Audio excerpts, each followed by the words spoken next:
চা প্রেমী হিসেবে আমি কিন্তু আজ অবধি শুধু দুধ চায়েরই প্রেমে পড়ে আছি। যদি আমাকে বলা হয় চা খাবে তা ভুল হবে। আমাকে বলতে হবে চা কিসে করে খাবে, জগে করে না বালতিতে করে। ওকে, জাস্ট কিডিং। কিন্তু ইন্ডিয়ান একজন ব্লগার কমলার সিজনে এই কমলার চা বারবার বানাতে দেখে আমার যে কেমন চা খেতে ইচ্ছে করছে এই কমলার চাটা, তা আমি বলে বোঝাতে পারবো না।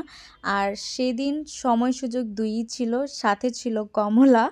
তো জলদি জলদি চলে গেলাম কিচেনে আর বানানো শুরু করলাম কমলার চা। অনেক বেশি ইজি, রং চায়ের মধ্যেই জাস্ট কমলার ফ্লেভারটা আসে, এরকমই হচ্ছে এটার টেস্ট। তো আমি 2 কাপ চা বানাচ্ছি। 2 কাপ চায়ের মধ্যে আমি কিছু কমলার চিলকা দিয়ে দিলাম, আর সাথে 2টা কমলাকে একটু একটু ছিঁড়ে ছিঁড়ে দিলাম। আর 2টা কাপের মধ্যে আমি চিনি নিয়ে নিলাম পরিমাণ মতো।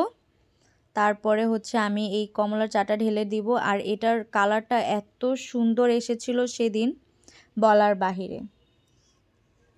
তো ভিডিও শেষে আমি বলবো চা প্রেমীরা যেন এই চাটা বাসায় ট্রাই করে অ্যান্ড ভিডিওটি শেয়ার করে অন্যান্য চা প্রেমীদেরও সুযোগ করে দেয় আমার এই চাটা ট্রাই করার। আর কারা কারা এখনও জানে যে এমন কমলার চা আছে তারাও আমাকে কমেন্টে বলবেন। আমি কিন্তু ওনার ভিডিও দেখার আগে কখনোই জানতাম না যে কমলার চা বলেও কিছু হয়।